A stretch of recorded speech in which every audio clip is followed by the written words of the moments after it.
No Evangelho, conforme registrou Marcos, capítulo 16, versículo 15, Jesus ele disse: E disse-lhes: Ide por todo o mundo e pregai o Evangelho a toda criatura. Eu quero fazer uma pergunta para todos nós. Que tipo de Evangelho nós estamos pregando?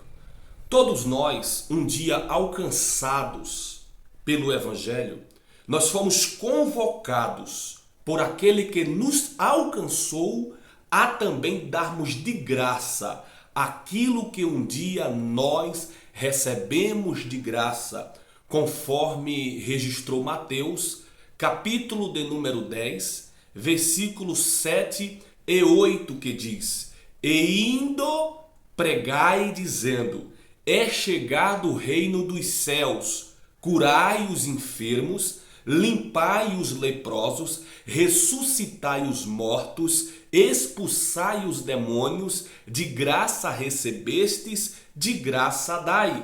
Porém, é de suma importância que periodicamente cada um de nós venhamos refletir sobre que tipo de evangelho nós estamos pregando. E eu quero falar com vocês sobre alguns tipos de evangelho que tem sido pregado, divulgado em nossos dias. E o primeiro tipo de evangelho que eu queria comentar com vocês é o evangelho empirista. Que evangelho seria este?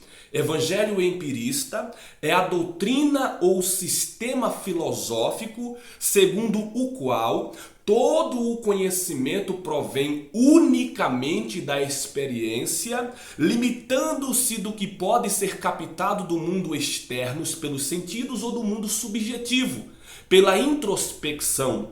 Segundo o evangelho empirista, se prioriza sinais, revelações e experiências fantasiosas em detrimento da palavra de Deus. Os seguidores deste evangelho ignoram o fato de que o diabo e os seus agentes, eles também realizam prodígios para enganar. Mateus capítulo 7, versículo 21 a 23 está escrito: Nem todo o que me diz Senhor, Senhor, entrará no reino dos céus, mas todo aquele que faz a vontade de meu Pai que está nos céus. Muitos me dirão naquele dia: Senhor, Senhor, não profetizamos nós em teu nome? E em teu nome não expulsamos demônios? E em teu nome não fizemos muitas maravilhas? E então lhes direi abertamente: Nunca vos conheci. Apartai-vos de mim, vós que praticais a iniquidade. Segunda carta de Paulo aos Coríntios, capítulo 11, versículo 14, está escrito: E não é maravilha, porque o próprio Satanás se transfigura em anjo de luz. Nesses últimos dias, em muitos cultos, tem-se mandado guardar a Bíblia e mergulhar de cabeça nas supostas divinas revelações dos céus e do inferno. Queridos, eu já participei de um culto em que a preletora, antes de iniciar a sua fala, após fazer a leitura do texto bíblico, pediu para que o povo fechasse a Bíblia, porque a dela já estaria fechada. Ou seja, a Bíblia já não faz mais nenhuma importância para esse tipo de propagadores do evangelho empirista. Paulo ele escreveu aos Gálatas capítulo 1 e versículo 8: Mas ainda que nós mesmos ou um anjo do céu vos anuncie outro evangelho além do que já vos tenho anunciado, seja anátema, ou seja amaldiçoado. Na segunda carta de Pedro, capítulo 2, versículo 18, está escrito: Antes crescei na graça e no conhecimento de nosso Senhor e Salvador Jesus Cristo. Eu creio na atualidade dos dons, mas isto não substitui a palavra de Deus. Existe outro tipo de evangelho sendo divulgado em nossos tempos, que é o evangelho antropocêntrico. Que tipo de evangelho é esse? Queridos, nesses últimos dias em que muitos cultos transformaram-se em reuniões para agradar, elogiar e abençoar o ser humano, além de melhorar sua autoestima, as mensagens e louvores cristocêntricos tendem a perder o sentido. Torna-se cada vez mais escassos os mensageiros da cruz de Cristo. Para a maioria dos crentes, Deus é uma espécie de Papai Noel que nos dias de culto ele entra nos templos com um grande saco de presente nas costas, com a ajuda dos seus anjos, que são comparados para esses crentes como uma espécie de elfos, pequenos auxiliadores do bom velhinho que começam a distribuir os presentes para aqueles que têm fé. O evangelho antropocêntrico, que vem do grego anthropos, homens, tem sua origem no antropocentrismo, doutrina filosófica pela qual se afirma que o ser humano é o centro do universo, a referência máxima e absoluta de valores, o protagonista, o centro das atenções. Com certeza, os propagadores deste evangelho não leram Romanos capítulo 11 e versículo 36. Também não leram 1 Coríntios capítulo 8 e versículo 6. Também não leram Gálatas capítulo 1, versículo 16 a 18. Tampouco o evangelho de João capítulo 1 e versículo 3, que diz: todas as coisas foram feitas por Ele, Jesus Cristo, e sem Ele, Jesus Cristo, nada do que foi feito se fez. Existe outro tipo de evangelho sendo propagado nos nossos dias, um evangelho muito conhecido de todos nós, que nós o intitulamos como Evangelho da Prosperidade.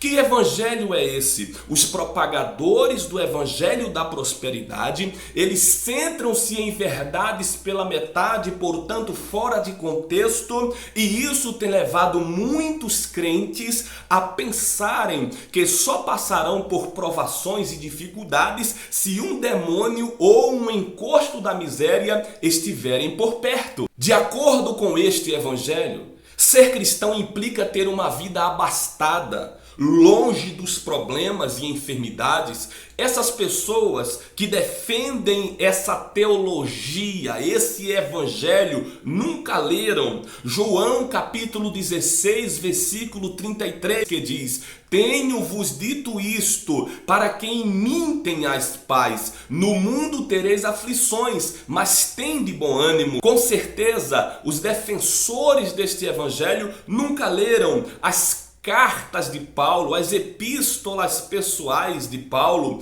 Os defensores deste evangelho nunca leram Tiago capítulo 1 e versículo 12. Bem-aventurado o homem que suporta a tentação, porque quando for provado, receberá a coroa da vida, a qual o Senhor tem prometido aos que o amam. Existe outro tipo de evangelho sendo pregado em nossos dias, que é o evangelho ecumênico. E o que significa este evangelho? Qual que é a proposta deste evangelho? A palavra ecumênico vem do grego, que significa aberto para o mundo inteiro. O evangelho ecumênico tem como objetivo fazer com que os crentes em Jesus, eles deixem de pregar o evangelho completo às pessoas do mundo, com a finalidade de que eles sejam vistos de maneira simpática, sem preconceito e perseguições. Para isso, o crente em Jesus, ele deve abrir mão da pregação contra o pecado,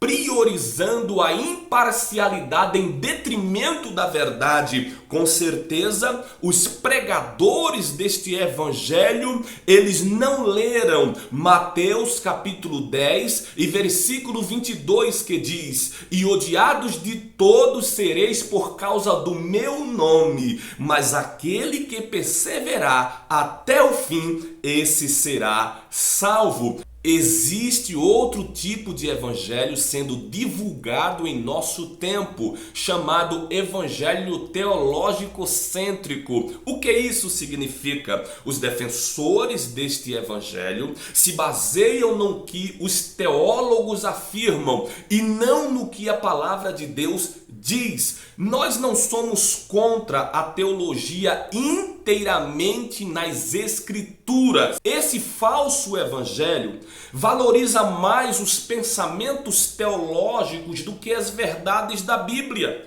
não levando em consideração que os teólogos podem errar, enquanto a palavra de Deus é infalível e inerrante.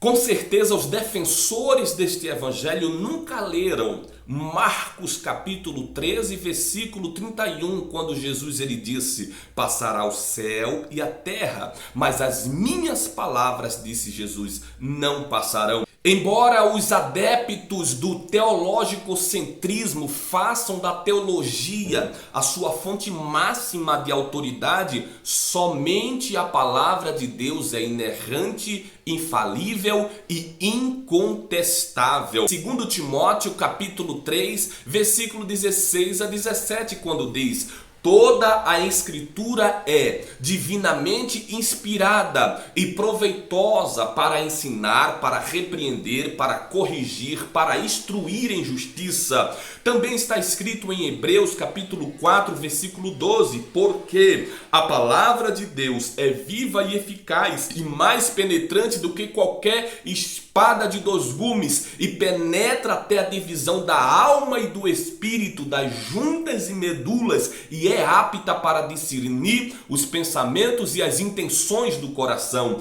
Todas as outras fontes servem apenas como ferramentas acessórias para a interpretação das Escrituras. Porém, quando nós fazemos de algumas dessas interpretações, dessas ferramentas, desses pensamentos teológicos, o centro do nosso conhecimento, nós abraçamos com certeza outro evangelho. Existe outro evangelho sendo divulgado em nosso tempo, que é o evangelho do entretenimento. Nunca o mundo esteve tão religioso e as igrejas tão mundanas. Não se faz mais distinção entre shows e cultos de adoração. Este evangelho tem transformado os cultos a Deus em meros ajuntamentos para gritarem, pularem, dançarem, assobiarem e fazerem trenzinhos. Nestes cultos não há espaço para a exposição da palavra de Deus. A pregação, quando ocorre, é uma rápida palestra motivacional e não uma exposição bíblica. Tudo é feito com a finalidade de agradar e entreter a galera. Esse pessoal nunca leram o que Paulo escreveu no livro de Gálatas, capítulo 1 e versículo 10. Porque persuado eu agora os homens ou a Deus? Ou procuro agradar a homens? Porque se tivesse apenas agradando aos homens, não seria servo de Cristo. Porém, há um evangelho que nós precisamos voltar a pregá-lo, que é o evangelho cristocêntrico. Os propagadores deste evangelho são aqueles que pregam as boas novas de salvação única e exclusivamente em Jesus Cristo de Nazaré, conforme está escrito em João 14,6, quando Jesus ele disse: eu sou o caminho, a verdade e a vida. Ninguém vem ao Pai senão por mim. Conforme está escrito em 1 Timóteo capítulo 2, versículo 5, porque há um só Deus e um só mediador entre Deus e os homens, Jesus Cristo, homem. Este evangelho cristocêntrico, ele convida as pessoas para uma vida de renúncia e contentamento em Cristo. Lucas capítulo 9, versículo 23 está escrito, e Jesus dizia a todos: se alguém quiser vir após mim, negue-se a si mesmo e tome cada dia a sua cruz e siga-me. Filipenses capítulo 4, versículo 11 a 13 está escrito: não digo isto por necessidade, porque já aprendi a contentar-me com o que tenho. Sei estar abatido e sei também ter abundância. Em toda maneira e em todas as coisas estou instruído, tanto a ter abundância como a padecer necessidade. Posso todas as coisas naquele que me fortalece. E os pregadores do evangelho cristocêntrico, eles aguardam, eles esperam o tão esperado dia do retorno de Cristo. Segundo Pedro capítulo 3, versículo 10, mas o dia do Senhor virá como ladrão de noite. Apocalipse 22 e 17, e o Espírito e a noiva dizem: vem, e quem ouve diga vem, e quem tem sede venha, e quem quiser tome de graça da água da vida. A igreja da atualidade precisa urgentemente fazer uma retrospectiva, uma autoavaliação para verificar se não estão se deixando levar pelos propagadores dos falsos evangelhos que nada tem a ver com o genuíno evangelho ordenado por Jesus Cristo para que pregássemos por todo o mundo. Precisamos voltar ao evangelho cristocêntrico.